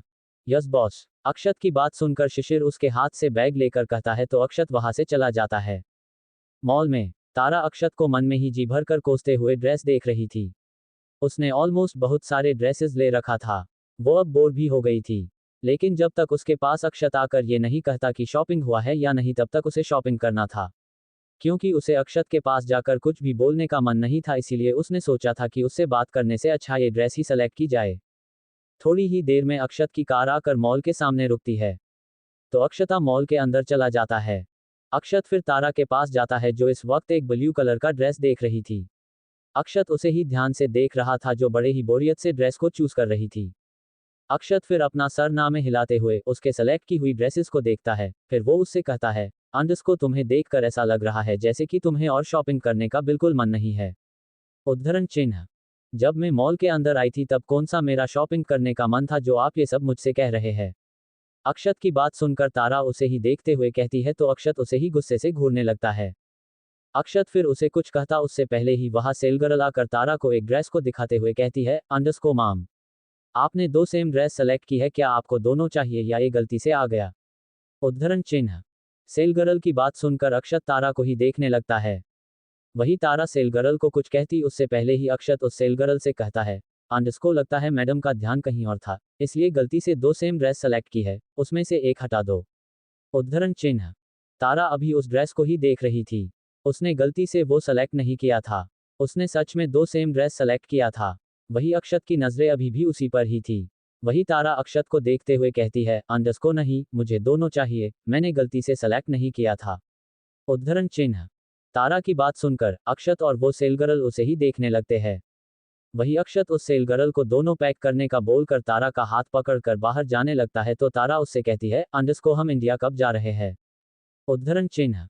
अक्षत के कदम वही रुक जाते हैं। वो मुड़कर उसे गौर से देखते हुए अपने सख्त आवाज में कहता है, अंडरस्को तुम इंडिया में रहो या मलेशिया में, तुम्हें सिर्फ मेरे साथ रहने से मतलब होना चाहिए, वाइल्ड कैट। उद्धरण चिन्ह। वही तारा उसे ही देख रही थी। अक्षत की बात सुनकर तारा का मुंह बन गया था। उसे तो अब खुद पर ही गुस्सा आ रहा था कि उसने अक्षत से ऐसा सवाल ही क्यों किया। उसे अच्छे से पता था कि अक्षत कभी भी सीधा जवाब नहीं देगा। वही अक्षत एक टक तारा के चेहरे को ही देख रहा था। 19 किस नहीं बाइट। वही तारा उसे ही देख रही थी। अक्षत की बात सुनकर तारा का मुंह बन गया था। उसे तो अब खुद पर ही गुस्सा आ रहा था कि उसने अक्षत से ऐसा सवाल ही क्यों किया। उसे अच्छे से पता था कि अक्षत कभी भी सीधा जवाब नहीं देगा। वही अक्षत एक टक तारा के चेहरे को ही देख रहा था। अक्षत एक टक तारा को देख रहा था जो इस वक्त अजीब सा मुंह बनाकर कुछ बड़बड़ रही थी।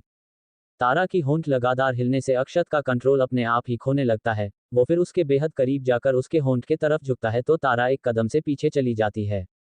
तारा तो अपने सोच में घूम थी, इस तरह अचानक से अक्षत के करीब आने से वो हैरान होकर पीछे हट गई थी। वही तारा को इस तरह पीछे हटता देख अक्षत बिल्कुल ऐसे ही खड़ा था। वह फिर गुस्से से अपने आंखें कस के बंद कर अपने गर्दन पे हाथ रखकर बुरी तरह मसलते हुए अपने सख्त आवाज में तारा से कहता है, अंडरस्को कम टू मे वाइफी। उद्धरण चिन्ह। वही तारा डरते हुए अक्षत को ही देख रही थी और उसकी बात सुनकर तारा का चेहरा एकदम रोने जैसा हो जाता है। तारा फिर आसपास देखने लगती है। आसपास बहुत लोग थे और उसमें लड़कियां इस वक्त सिर्फ अक्षत को ही देख रहे थे। अक्षत है ही इतना गुड लुकिंग, लेकिन वो अंदर से कितना जिद्दी, पागल और संकी इंसान है ये सिर्फ तारा ही जानती थी। तारा फिर उसके करीब जाकर उसे देखते हुए कहती है, अंडरस्को अक्षत, ये सब देख रहे हैं आप? उद्धरण चिन्ह। किस मी। तारा की बात सुनकर अक्षत फिर से उसकी बेहद करीब जाकर उसकी आंखों में पूरे जुनूनियत से देखते हुए सर्द आवाज में कहता है, तो तारा उसे ही गुस्से से घूरने लगती है। क्योंकि वो इंसान उसकी एक बात भी नहीं सुनता था। वो उसके सामने जितना भी जिद कर ले, उससे कोई जीत नहीं सकता था।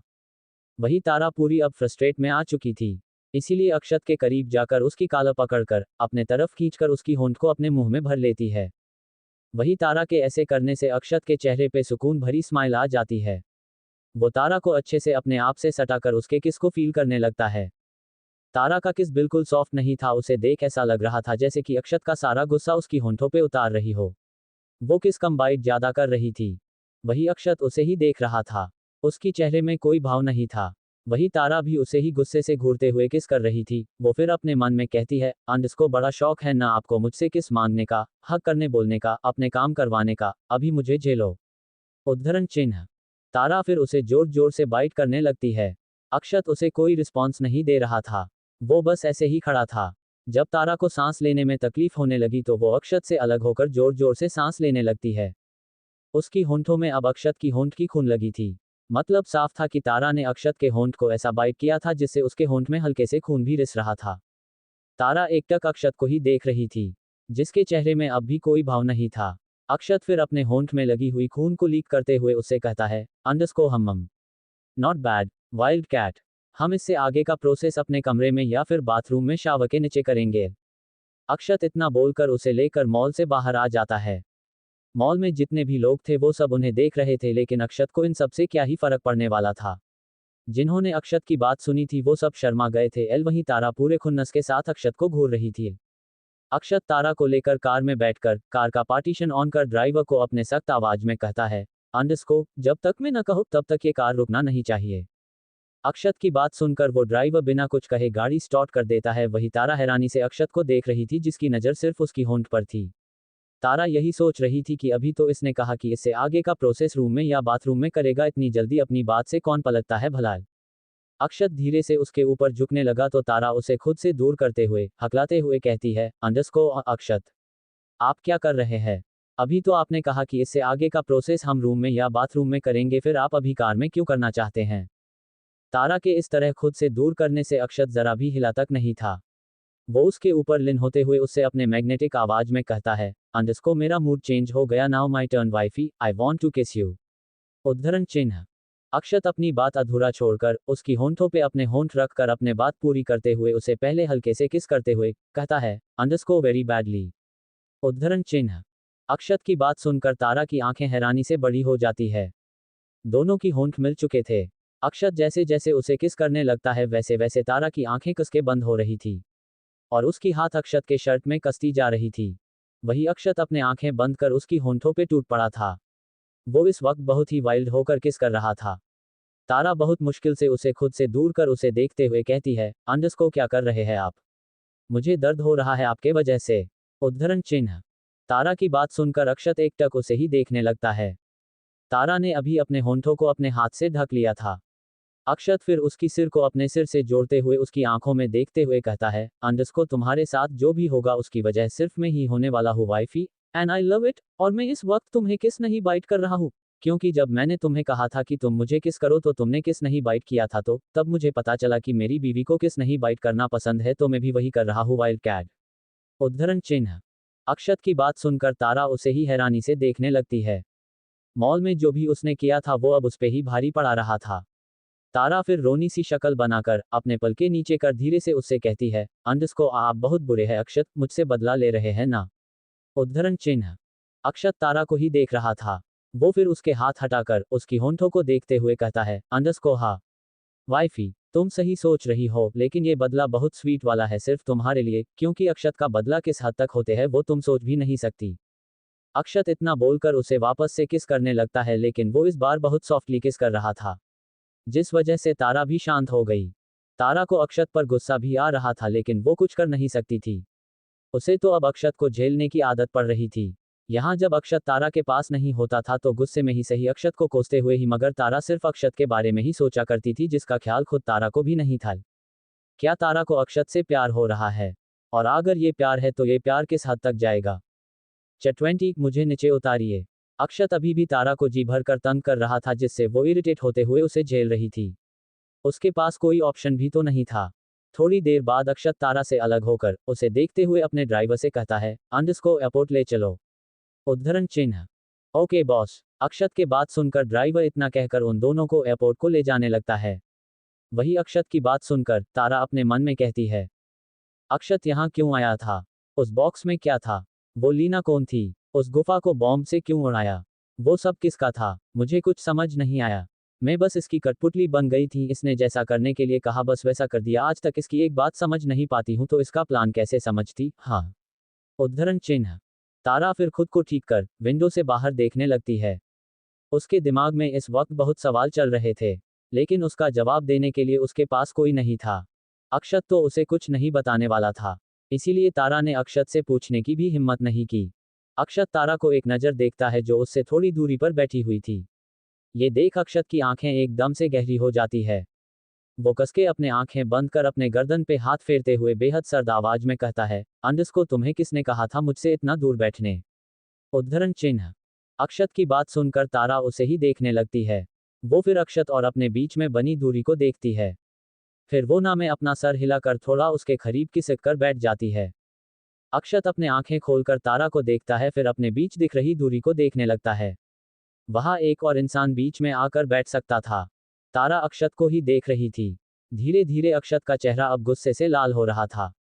वही तारा एक गहरी सांस लेकर सीधा जाकर उसके गोद में बैठ जाती है। फिर उसके आंखों में गुस्से से देखते हुए कहती है, अंडस को अब ठीक है? उद्धरण चिन्ह। अक्षत तारा को ही देख रहा था। तारा अब पूरा छिड़ चुकी थी, लेकिन अक्षत के चेहरे पे एक टेढ़ी स्माइल आ गई थी। अक्षत तारा को अपने आप से सटाकर उसके कान में धीरे से कहता है, अंडस को ठीक तो मुझे अब भी नहीं लग रहा है वाइल्ड कैट। मुझे तो तुम्हारे रूम में उतरना है। उद्धरण चिन्ह। अक्षत की बात सुनकर तारा की हाथों की मुट्ठी बन जाती है, लेकिन वो कुछ नहीं कर सकती थी। तारा उसके साथ खूब बेहस गुस्सा सब कर सकती थी, लेकिन उससे सिर्फ उसे ही हट होता, क्योंकि अक्षत पे कुछ भी असर नहीं होने वाला था। और ये बात तारा को अच्छे से समझ आ गई थी। Malaysia hospital. देविका और अनिल इस वक्त विहान को देख रहे थे, जिसको अब होश आ चुका था। वो इस वक्त बहुत ही जख्मी हुआ पड़ा था। उसका ट्रीटमेंट अभी भी चल रहा था। उसे पूरी तरह ठीक होने में अभी पूरे 6 मंथ से भी ज्यादा वक्त लगने वाला था। देविका विहान को देखते हुए कहती है, अंडस को विहान तुम चिंता मत करो, तुम जल्दी ठीक हो जाओगे, हम अभी तुम्हें लेकर इंडिया जा। उद्धरण चिन्ह। नहीं मॉम, मैं अभी इंडिया नहीं आऊंगा। देविका अभी अपनी बात पूरी करती उससे पहले ही विहान उनकी बात बीच में ही रोकते हुए कहता है, तो देविका और अनिल एक दूसरे के चेहरे देखने लगते हैं। अनिल फिर उसके पास में बैठते हुए कहता है, अंडस को विहान तुम यह इस हालत में यहाँ रहकर क्या करोगे? हम इंडिया। उद्धरण चिन्ह। नो डैड, मैं इंडिया आऊंगा, जरूर आऊंगा, वो भी पूरी तैयारी के साथ। इस बार अक्षत पे वार ऐसा करूंगा कि उसे संभालने का भी मौका ना मिले, वो इस बार सब खो देगा।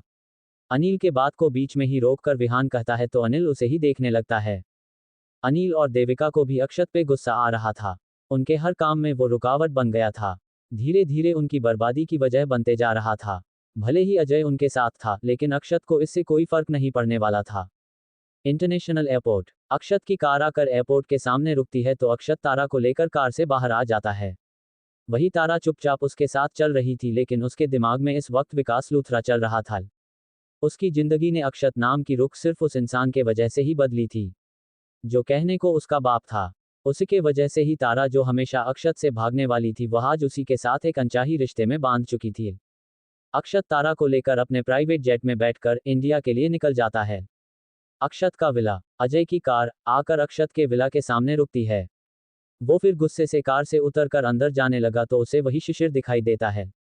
शिशिर को देखकर अजय चिल्लाते हुए उससे कहता है, अंडस को कहा है वो? उद्धरण चिन्ह। अजय के चिल्लाने से शिशिर को कोई फर्क नहीं पड़ रहा था। वो इंसान उसकी बॉस की नज़रों में ही मायने नहीं रखता था, तो वो भला क्यों ही इज्जत देगा उस इंसान को। शिशिर भी बेहद एटीट्यूड में ही अजय को जवाब देते हुए कहता है, अंडस को बॉस इंडिया के लिए यहाँ से निकल चुके हैं। शिशिर की बात सुनकर अजय हैरानी से उसे ही देखने लगता है। अजय फिर अपने मन में कहता है, अक्षत इतनी जल्दी इंडिया चला गया, वो भी बिना कुछ किए? नो, ये तो इम्पॉसिबल है।